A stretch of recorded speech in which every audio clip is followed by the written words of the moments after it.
Halo pemirsa GPR TV dari Sabang sampai Merauke, dari Miangas hingga Pulau Rote. Bertemu lagi bersama saya Bilki Sabila dalam program Kominfo Newsroom.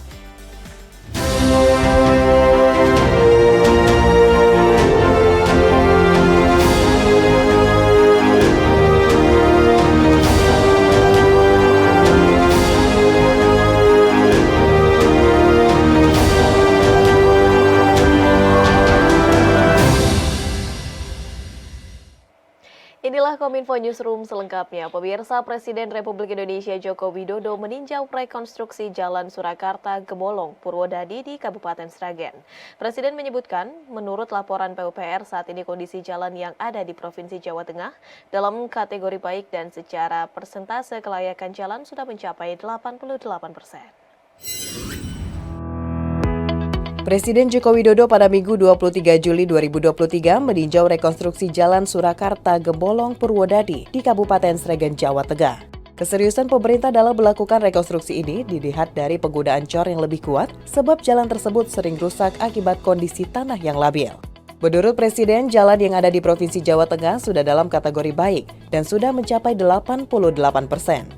Presiden juga menegaskan bahwa perbaikan jalan di seluruh wilayah di Indonesia akan terus berjalan dan diharapkan pada akhir Juli proses rekonstruksi telah berjalan secara merata demi mewujudkan komitmen pemerintah untuk mempercepat perbaikan infrastruktur jalan di seluruh tanah air. Sebelumnya pemerintah pusat telah mengalokasikan APBN sebesar 14 triliun rupiah yang dibagi menjadi 2 tahap untuk perbaikan jalan provinsi dan kabupaten di Indonesia yang dalam kondisi memprihatinkan. Dan ada 3 instrumen pendukung, yakni dana alokasi khusus, bantuan pemerintah dari APBN reguler, dan melalui Inpres. Karena ini konstruksinya mah tebelnya yang untuk mejanya aja 10 cm, di atasnya ada lagi 25 cm cor lagi. Ya.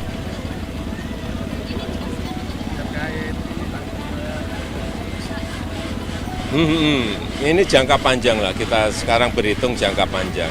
Mungkin dalam jangka pendek mahal, tapi kalau dihitung jangka panjang lebih murah. Itu. Enggak, ini pada jalan-jalan yang tanahnya labil. Berat.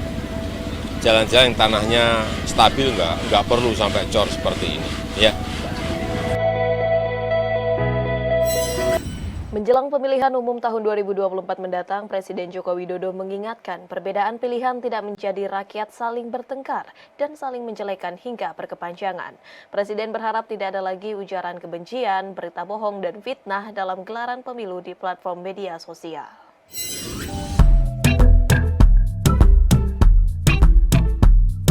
Presiden Republik Indonesia Joko Widodo meminta semua pihak untuk terus menjaga semangat toleransi, Bhinneka Tunggal Ika, dan persatuan bangsa dalam menyongsong gelaran pemilihan umum 2024 mendatang. Presiden ingin agar pesta demokrasi tersebut disiapkan dan dijaga agar hasil dan prosesnya berjalan dengan baik. Hal tersebut disampaikan Presiden Joko Widodo dalam peringatan 25 tahun Partai Kebangkitan Bangsa di Stadion Manahan Surakarta, Jawa Tengah pada Minggu 23 Juli 2023. Kita harus mempersiapkan dan menjaga pemilu tahun depan agar hasilnya baik dan prosesnya juga baik.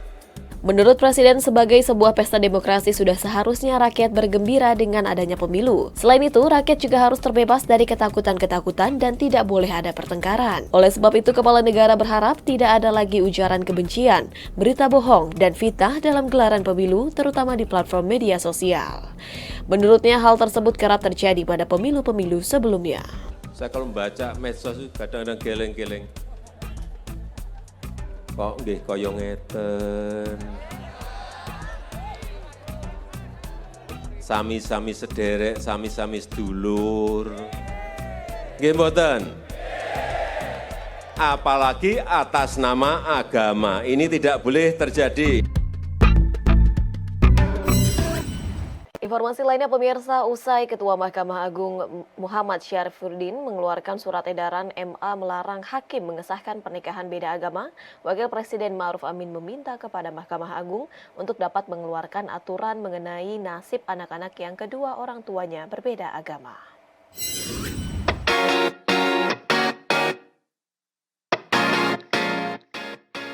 Wakil Presiden Maruf Amin meminta Mahkamah Agung untuk mengeluarkan aturan soal nasib anak-anak yang kedua orang tuanya berbeda agama dan telah dicatatkan sah menurut hukum. Menurut Wapres, penjelasan ini diperlukan demi memberi kepastian hukum setelah MA mengeluarkan larangan bagi hakim untuk mengabulkan pencatatan pernikahan beda agama. Surat edaran yang diterbitkan oleh MA dinilai Wapres telah memberi legitimasi bahwa pencatatan pernikahan beda agama tidak boleh dilakukan.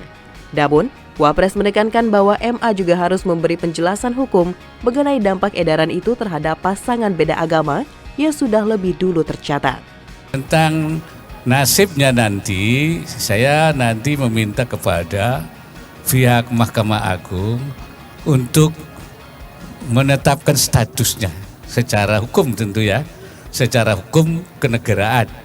Itu nanti kita seperti apa? Itu saya minta nanti Mahkamah Agung yang menetapkan, yang sudah terlanjur ditetapkan itu seperti apa nanti. Apakah dibatalkan, apakah itu diberi semacam pengakuan, itu nanti segi hukumnya Mahkamah Agung. Sedangkan dari sisi sah atau tidaknya pernikahan tersebut, Wapres Maruf menyerahkan kepada organisasi masing-masing agama. Dari segi sah tidaknya itu ada pada masing-masing agama. Ya, mungkin dari agama Islam ada Majelis Ulama, nanti agama Kristen ada KWI, ada PGI, dan juga agama-agama lain. Jadi dari segi sah menurut agama itu majelis-majelis agama masing-masing. Dari segi kenegaraan apa yang sudah terlanjur itu saya minta Mahkamah Agung membuat keputusan khusus terhadap nasib yang sudah mendapatkan pencatatan itu. Apakah diberi pengukuhan atau justru dibatalkan? Sebelumnya diketahui Ketua MA M. Syarifuddin diketahui mengeluarkan surat edaran MA nomor 2 tahun 2023 tentang petunjuk bagi hakim dalam mengadili perkara permohonan pencatatan perkawinan antar umat beragama yang berbeda agama dan kepercayaan. Isi edaran itu adalah melarang hakim untuk mengabulkan permohonan pernikahan beda agama. Puncak peringatan Hari Anak Nasional ke-39 tahun 2023 yang diikuti sebanyak 644 anak dari seluruh Indonesia berlangsung meriah di Semarang, Jawa Tengah. Pada kesempatan itu pula Wakil Presiden Maruf Amin mengapresiasi daerah yang telah berhasil untuk menurunkan angka stunting di Indonesia.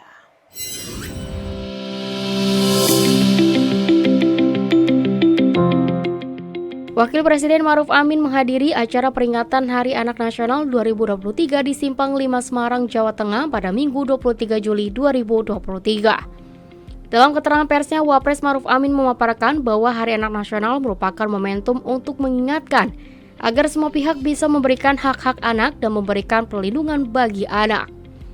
Terkait isu stunting di daerah terpencil Indonesia, Wapres meyakini angka stunting yang kini 21,8% bisa mencapai angka 14% pada tahun 2024. 2022 kita bisa menurunkan 2,8. Nah, karena apa? Belum terkonsolidasi, Perpresnya baru. Nah, oleh karena itu sisa yang kalau kita hitung itu